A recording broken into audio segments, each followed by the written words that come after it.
7:42. Welcome back to Great Day. And yes, you can see we have a full set here right now. And they've partitioned off the radio people over on this side, and then all the really talented people over on that side. Yeah, so that's the deal here. I reject that. Yeah, exactly. We have a couple of very special guests with us right now. Stephen Baldwin is here. We appreciate you guys coming over, and Kevin McCullough. And some people might be looking at the screen now going, Kevin McCullough, where do I know this guy from? But you, before we talk amongst ourselves, I want you to explain your schedule, Kevin, because you're a radio guy, okay? Sort of, yeah. Plus a lot of other things. Yeah. You're a busy person. You do more than just one show, and it's amazing how you can pull this off. Well, Stephen and I started a media company about 5 years ago. In fact, July was our 5th anniversary, and we started with one talk radio product, heard proudly in Des Moines and Ames. Every week, every Saturday night on Baldwin McCullough Live. But then we grew. Now we're syndicating 7 national radio shows per week, of which 3 I host on a daily basis. 1 we do on the weekend basis, and then we have other talent and other shows that we're producing. In addition to that, we're just getting back into the TV syndication gig. So we've got movie projects in the pipeline. We've both published multiple titles and had bestsellers. We're busy guys. Now, is your TV gig the one that starts at 1 o'clock in the afternoon? That's one of them. Okay, and it goes from 1 to 2, and then he starts another one at 3. Right, that's a local New York show only. So basically, Ryan Seacrest watched you to learn how to manage his schedule. And then I'm still a contributor at the Fox News Channel. So we're just all over the place. Wow, that is crazy. That's amazing. I'm just Stephen Baldwin. I just show up. That's it. Here I am. He does. He slides in, and does his thing. He turns it on. The smile and the hair. He's all good to go. Now, the coolest thing about your appearance, Stephen, is that we have now had that you are our second usual suspect we've had on this set. I heard something like that.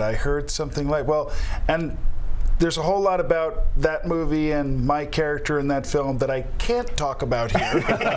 But I was very fortunate to be in it. Yeah, great movie. But you guys are in town for a very special reason. Yeah, the Family Leadership Summit. You guys talked with Bob Vanderplatz last week, and I don't know. Has anybody noticed that the country seems to be going to hell in a handbag? Economy, terrorism, government snooping on us all the time. There's all kinds of things and all kinds of problems. And I really applaud the people of Iowa for stepping up and saying, hey, let's start having this conversation and let's get it underway and let's be serious about it. So when they asked us if we wanted to come out and hang our feet off the end of the stage, we said, sure, why not? Stephen, I watched your I Am Second video, and now you've got a media company that produces, Christian and conservative products. As someone who has worked in Hollywood, is it tough on your career to go in that direction, or how has that been received? Well, yeah. I mean, just simply answered. I'm somebody that really never could have expected to be where I am now, but God has a funny way of doing his thing. And it's really kind of cool because the best part is with all that Kevin and I are doing, particularly in the development of faith-based content, there's a whole lot of stuff happening in Hollywood right now that a lot of people don't even know about yet. You have films like Fireproof and Courageous that are showing to be proven and successful. Mark Burnett did the Bible series. So Hollywood, Christ. And the thing is, right now, for as much as I've kind of moved away from secular Hollywood and all the stuff that I had been doing for 25 years, here comes all these opportunities for me as an actor in faith-based films. I'm literally getting, 2 or 3 offers a month for faith-based films that are being independently produced by individuals, churches, things like that. So it's a weird thing, out of one thing and into another, and I think that you're going to see Hollywood engaging a lot more of the Christian culture than we ever would have believed. So a lot of prayers have been answered, which is awesome, and God is moving in Hollywood. But I think another element of that is that technology is leveling the production field too. And so I think Hollywood is going to be exported to places all over the country, and films are going to be starting to be popped up. The Sherwood people that did Fireproof and Courageous. Kendricks. They're down in southern Georgia, and they've Right. now produced 6 really well-funded, well-produced, and well-earning movies that have made a name for themselves. That's the nature of the beast. After I learned about the direction you're going, it occurred to me that I would love to be a fly on the wall at the Baldwin family Christmas table, because you Get have in a line, pal. There's thousands that have asked that question. famous brother on the other end of the political spectrum from you, and how has this all gone over in the family? Well, it's funny you should mention that. You play words with friends.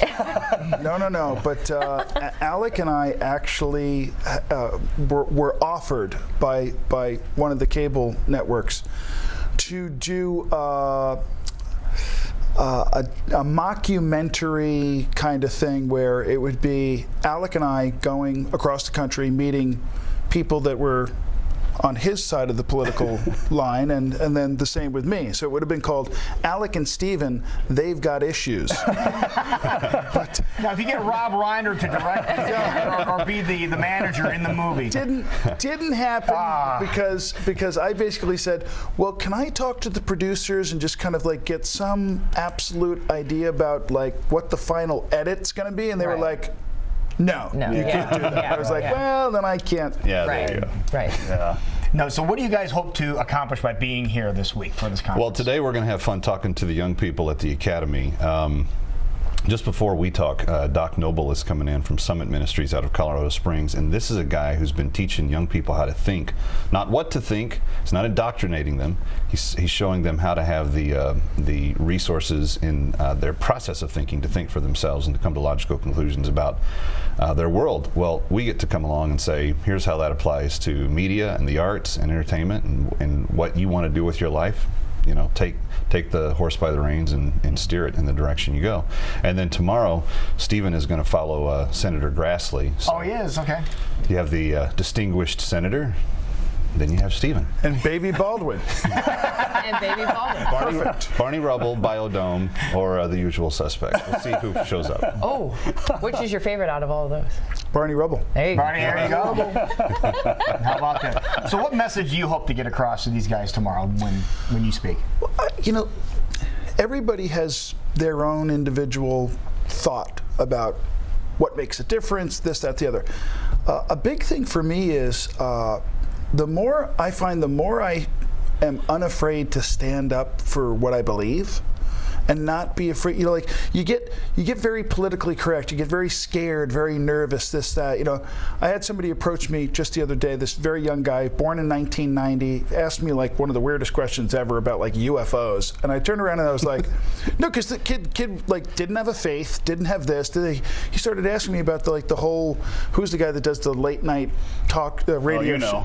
Nuri. Art Bell started the show. Right, I know right, you're right. talking about After Dark. Right. But there's a lot of this crazy conspiratorial UFO stuff. And this kid seriously is like, you're like, well, what do you think about like aliens? And this, I said, buddy, you're asking the wrong guy, because I'm a Christian.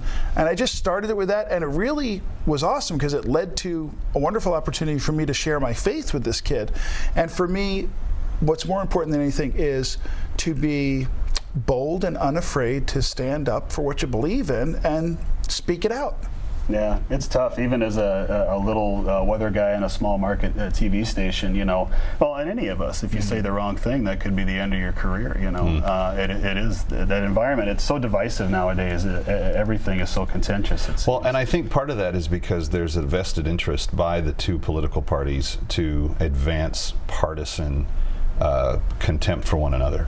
But what I love about what Stephen and I do is that we don't wear jerseys in that fight. We're not on anybody's team. What we want to do is advance big ideas about truth, about the idea of thinking for yourself, taking responsibility for yourself, and as Stephen says on almost every Saturday night show that we do together, just re-implementing common sense into the world.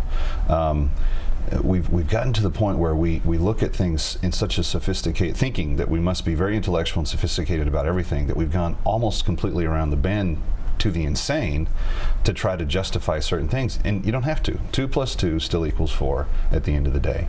And so how do we get back to that point? And that's kind of what the purpose of our company exists for, to produce life change moments through just basic common sense. Yeah. As people who, I'm sorry, go ahead. No, and relative to what you just said, and when I say that, I don't mean to like turn around and be freaking out and bashing somebody about your faith. You know, I just think that, like what you said, it was very interesting. You just said, but even with who we are and where we're at, it's still difficult because, like Kevin said, it's becoming more and more. I find that the more, in a very honest, relaxed, loving way, that I just say, this is who I am, this is what I believe, this is the book, that's the God, this is what it is, it's what America was built on. You'd be surprised. Hearts are more open to it than you think. You know, it's not what you say, it's how you say it. As guys who don't wear jerseys, and I think that's good, because I think if you lose your head and follow either political party, you're going to end up being wrong at some point. But you look at the Republican Party, and it's in big trouble right now, it seems to me. And what do you think has to happen to that party to get back to where they were? You know, when I was a kid, I was a Republican when Reagan was in office, and now I've kind of I've lost my faith in that party.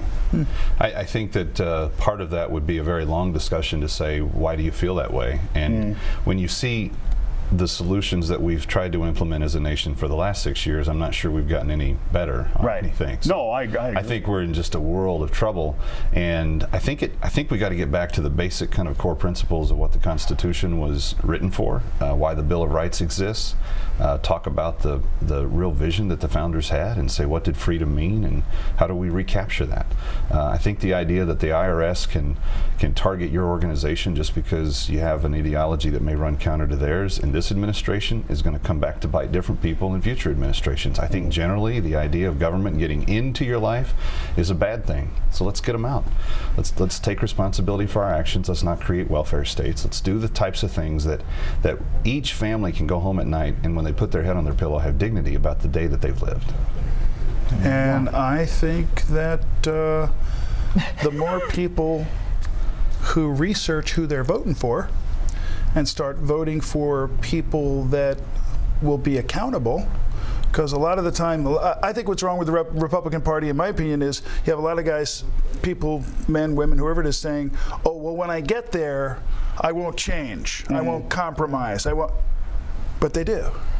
So it just seems to me that whatever we can do to start breeding people that can get into the game and represent what that means and what we believe, then and they won't compromise once they get there, I think that's what's going to make a lot of change as well. Best case scenario, what would you love to see coming out of this weekend?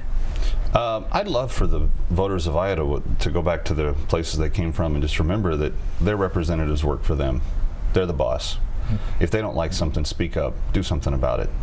We've been empowered by our Constitution to hire and fire the people that work for us. Let's not forget that. Amen. Now, the most important question. You guys have been here for a little while. You're going to be here for another day or so. Are you guys going to the Iowa State Fair at all while you're here? Jan Michelson? Yeah. Oh, you're going radio to guy, yeah. He's going at 10:30 this morning. Okay, so you guys will be on the fairgrounds then. In the Crystal Studio? Yes, that's around the main Grand Concourse. Am I like an Iowa veteran? Or no, you got it. You're pretty good. Okay. Go have a gizmo while you're there. I was going to say, what do you plan on eating? Oh, that's an easy. Okay. The deep-fried, double bacon-wrapped corn dog. Oh. Done and done. Steven? I just have to remind him that the Crystal Studio isn't the Biodome. No, it's that's true, not. too. You can't stay. I don't care about the Crystal Studio at all. Where's the double, what is it? The double bacon wrapped corn dog. Deep fried. Low fat. Deep fried. Deep fried. Yeah. Then you get your pork chop on a stick. You have your gizmos. You walk out of there about 15 pounds heavier than you We're walked in. texting the wives the pictures of all these things. Oh, you have to. You're gonna love it. You got to try a new thing this year, cowboy cone. They take basically a waffle cone and they just stuff a tire brisket meal inside of it, so you can just walk around and eat it. Okay, forget the bacon wrap. See this, you guys are going to be amazed when you get there. it's right next to the big slide. You guys tell Jan we said hi, please. We'll do that. Yeah, he's a good guy. Thanks for having Guys, thanks for coming over, man. Oh, it's nice our to pleasure. meet you guys. Stephen, thank you, sir. You got it. Appreciate it. Thank It you. is 4 minutes before 8 o'clock. We'll be right back. You're watching Great Day.